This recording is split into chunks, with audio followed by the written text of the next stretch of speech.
What's up, guys? You're listening to another episode of Selling on Amazon with Andy Isom. We thought our brand was dead. Was it? In this episode, I'm going to share with you guys real talk, real data, real information from our Amazon business and let you guys in on a little bit of insider information. But I think this applies perfectly to a lot of brands out there. We went through a pretty slow period, guys, last year, where we thought our brand was dead. Sales were down year over year comparatively.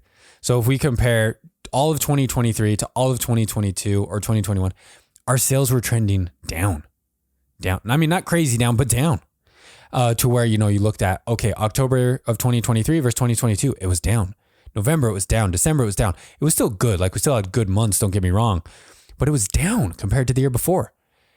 And we were wondering, like, what the heck is going on? We're still coming out with new products. Like, we're coming out with new SKUs. In fact, we came out with a lot of new SKUs last year, a lot of new variations of our product line. And we were doing what was working. Like, we didn't do anything crazy, changing prices or anything. Like, we were executing exactly how we've always executed. We're getting more sales over to our Shopify website too, but it wasn't like we were cannibalizing a ton of sales from Amazon from that. That took a little bit of sales. But when we really stopped and stepped back and looked at the data, we realized something very important that I want to make clear to you guys. Nothing lasts forever. Nothing lasts forever. You have to understand that going into business, any business really. You can't do the same thing forever and expect to get the same results forever or expect to see the same growth forever. In the early stages, when we launched our brand back in 2019, July of 2019 is when we launched our brand on Amazon. We had some pretty explosive growth in that first year, but that's also because we were starting from zero. So we were entering a market, right? Our dog bandana niche, our dog bandana market, and we were establishing ourselves in that market. And here's the thing, guys. Every product on Amazon has a market. There's a cap. Now that cap can grow, that cap can shrink. There's factors that affect that. Social media, pop culture, that can affect the growth of a market. It can also affect the decline of a market, right? So there's all sorts of things out there that affect markets. And so market prices don't stay the same over time, but there is a market for any product at any given time. So for our product, I'm just going to BS a number here. I don't even know if this is a legit number, but let's just say, okay, for our market back in 2019, it was $500,000 per year. Let's just say that. Say for our product, the market was $500,000 per year. That's how much money was being spent on Amazon every year for that specific product line amongst all the different competitors. So we were coming in from zero and we were capturing that. But there's that cap of, hey, there's only $500,000 to be made here in this market. And so we just maximized as much as we could with our better offers, better branding, better product quality, right? And we captured that market share. Well, in 2020, COVID hit, right? And for our product specifically, we benefited greatly from that because everyone was buying dogs. If you look at the data out there, the sale of dogs in 2020 and 2021 went crazy high. Everyone was buying dogs. The prices of dogs were going through the roof. If you wanted a doodle, it was $5,000 for a dog, and everyone was freaking out about that. But there were 1-year wait lists to get dogs. That's also when everyone got into dog breeding. And now a lot of people are trying to get out of dog breeding because they can't sell their dogs for $5,000 anymore because that has come way back down post-COVID. So again, there's things like that, like COVID and social media, society, things that affect needs, hobbies, desires in different markets that affect the market value. So again, back in like 2020, maybe our market cap for, our product, dog bandanas, went from like $500,000 to like $2 million because everyone was buying dogs and everyone wanted bandanas and the economy was still okay at that time, early, right, through COVID. But once everything kind of came back down to earth post-COVID, people weren't buying dogs anymore. Everyone already had a dog, so no one was buying new dogs. And then the economy took a turn, right, post-COVID with inflation. So then everyone was panicking. No one was spending money on dog bandanas for their dogs. When the economy was trash and everyone was panicking, I'm sorry, but Spot and Maxi, you're the first to go when it comes to, are we going to spend $25 on dog bandanas or are we going to spend it on, toilet paper? So that was a huge thing too, is, just the demand came way back down to earth post-COVID with the economy state. So then our market of $2 million for our product came crashing back down to earth to maybe 300,000. And so that kind of helps explain when we're like looking at our numbers, like, dang, we grow really good in the beginning, had awesome growth in 2020, 2021, but 2022 and 2023 has been really slow. It's coming down. Like is our brand dead? What's happening? Like, do we suck? And the truth of the matter is, when we again look at the data, and I dove deep into the analytics. In fact, actually, I had my team do it because my team manages our brand now. So the nice thing is I just tell them, hey, figure out why this is not working. And they send me all the reports and data. And so when I looked over the data, I was like, oh, it's not that our brand is dead. It's that our market is not what it was in 2020 and 2021. So again, that's the lesson here, is like, nothing lasts forever. Nothing lasts forever. Now, that's not to say that every market is going to go through this bell curve like dog bananas, where it's like, oh, nobody buys dog bananas. Oh, everyone buys dog bananas. Oh, now nobody buys dog bananas. It's not every market is like that when we say nothing lasts forever. But when you have that understanding of nothing lasts forever with your specific business and your brand, you're always looking to innovate. You're always looking for expansion. You're always looking for new ideas and new ways of growing your brand. Because what worked in 2020 might not work in 2024. So it's like, yeah, when we were like, we're doing everything the same as how we did it in 2020 when we grew like crazy. Why are we not growing like crazy in 2024? We're doing it exactly. We're doing the model we did. That's what you have to understand. And that's maybe what we were missing. Mentality, psychological standpoint is we realize like, oh, we can't keep doing what we were doing in 2020 based on the state of that market and everything and expect it to have the same results in 2024 when it's a totally different scenario and situation for our market. So constantly looking to innovate. What is a new product line? What is a new offer? What is a new way that we can capitalize on the now? Okay, maybe search volume is down for dog bandanas, which it is straight up. So what is another potential product line that we could get into that is having some good growth potential into 2024 and maybe the next 2 years? And so you're kind of, instead of just like, oh, I'm going to sell dog bananas and that's all I'm going to do for the rest of eternity, figure out where these waves are coming in. And when the wave comes in, you catch it, you ride that bad boy as hard as you can, but you're going to get off that wave before it crashes into shore. And then you paddle back out and you ride the next wave. So having that kind of mindset with your brand and your business is what's going to keep you viable long-term. I think too many people out there are making this mistake that honestly we've pretty much almost made is, I'm going to go out there, I'm going to catch this big wave, I'm going to ride it, and it's just going to barrel me into the sand to where you can't recover. Come crashing so hard back down to earth that you can't get back up on your feet. Versus if you know when it's time to bail, like, okay, I'm riding this wave, surfing, right? Getting close to shore, it's time to bail. Right? You bail on that wave, you land on your board, you get back out, paddle back out, ride that next wave. So that's the thing, guys, is don't get too caught up thinking you're just going to ride this one wave for the rest of eternity. It's going to crash into shore somehow, whether or not your market comes crashing back down, but maybe it's just increased competition.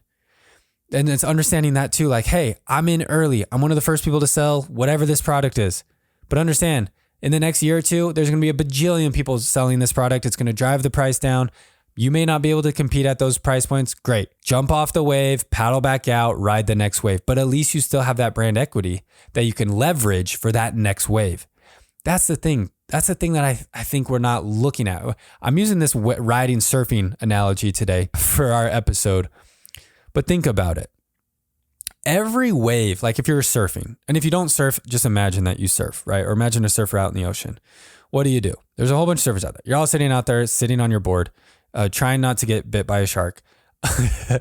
And a big wave comes in, right? Few of you catch the wave. Cool. You ride the wave, ride the wave, ride the wave. Sweet. It was an awesome ride. Cool. You bail, you get back on your board, you paddle back out. Every wave that you ride as a surfer makes you better. Does it not? That's how you get better at anything, is practice. So if you think about that analogy and apply it to your Amazon business, every wave that you ride for your brand, which would be every product that you ride to success and you get sales and you build your brand reputation or brand awareness, that just builds your brand stronger. You become a better surfer. You become a better brand. You know how the waves are coming in. You're getting a vibe for your balance on the board. You're trying new tricks, whatever it is, but you get better at surfing, the more waves that you ride. So the same thing is with your brand. The more waves that you can ride, the more products you're able to launch and test and things you're able to do differently, you're just going to get better and better. You're going to get better at running your business, better at competing, better at out executing, and you're just going to build a bigger brand.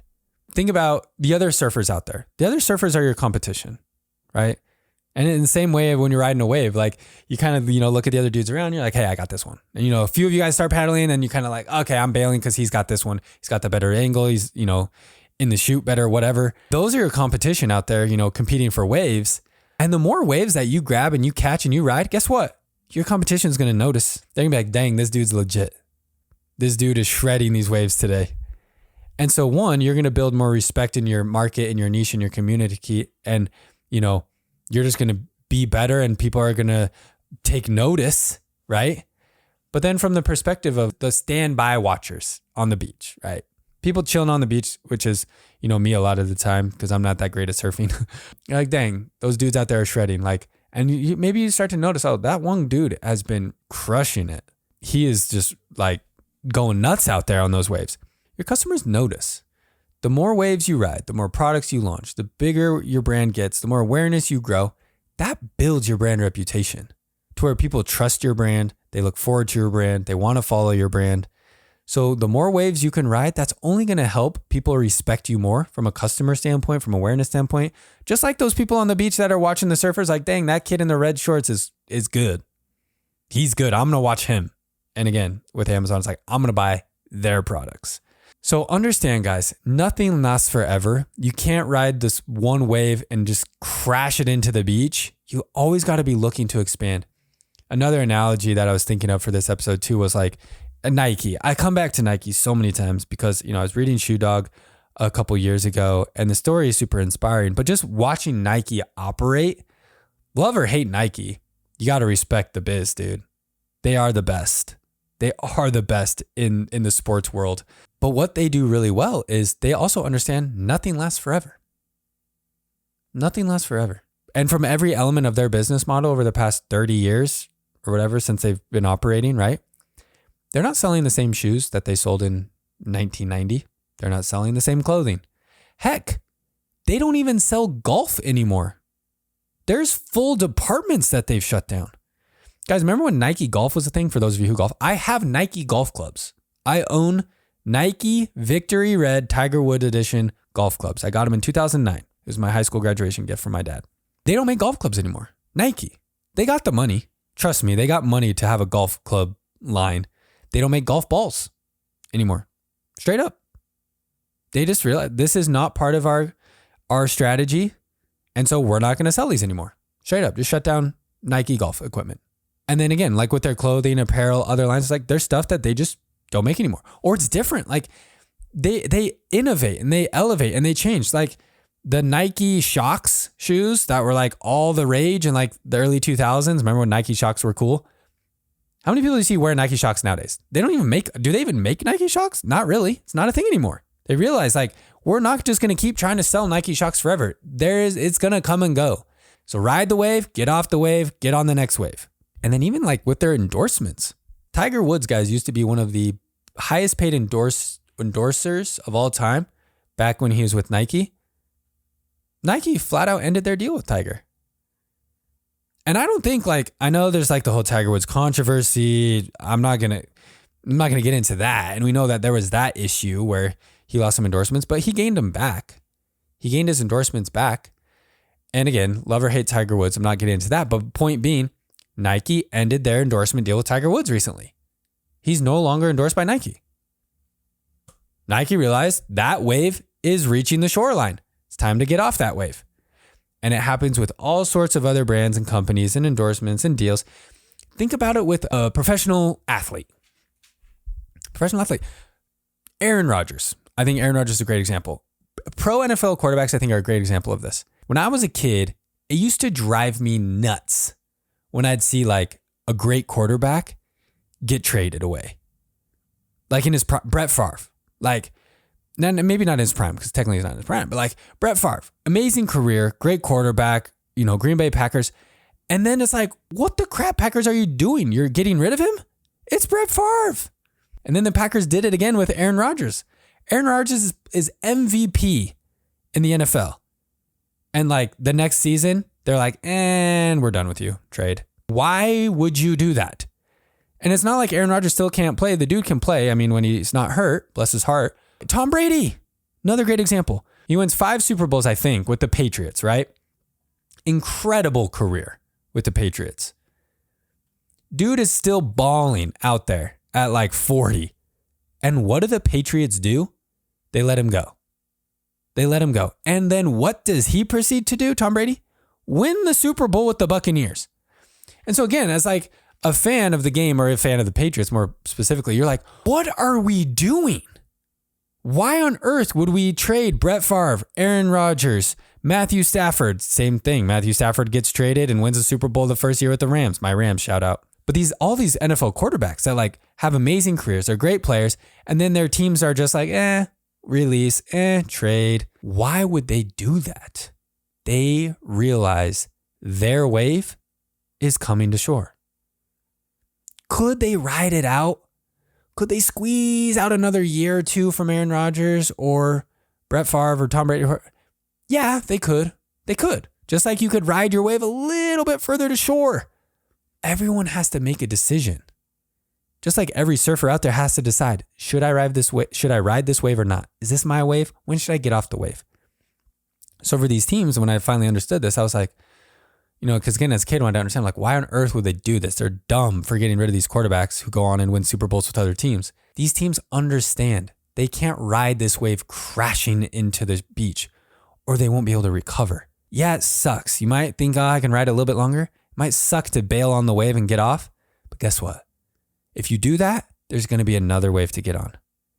You're developing the next quarterback. You're drafting your successor. You're giving the next dude, I can't ride this wave forever. I rode it long enough. I had a great time. It's time for someone else to catch that wave. And so you jump off that wave, you get rid of Tom Brady and Aaron Rodgers and these guys. Yeah, you let another team ride that wave for a year or 2 years, right? But guess what? That team really, really would love to ride that wave for 2 years. In the same way that like maybe there's a surfer out there that maybe isn't quite as good, right? If we're talking about like the Buccaneers or the Jets, like in their situations, may comparatively not as successful. And so they would love to ride a wave for 2 years when you rode that wave for 15, right? They'd love to ride that wave for 2. The Bucs would love to get 1 Super Bowl out of Tom Brady and have him retire. Everyone has a scenario, a usage or whatever, but it's about knowing your wave and knowing when to get off your wave and understanding the next wave is coming. So I'm sorry, I got off on some tangents there with sports and surfing and whatnot. But in my brain, that's how it makes sense to me in understanding this. And so again, going back to like for our brand, was our brand dead? Is our brand dead? No.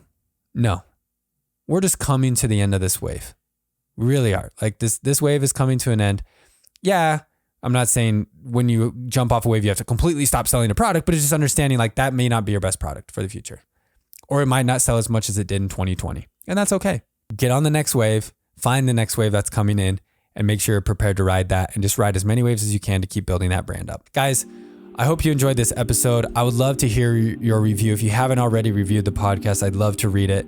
Just drop it here on Apple or Spotify, or wherever you're listening. It means the world to me. I love getting those reviews from you guys. It's what keeps me going to put out content for you. Once again, guys, I'm Andy. You're listening to Selling on Amazon with Andy Isom. We'll see you in the next episode.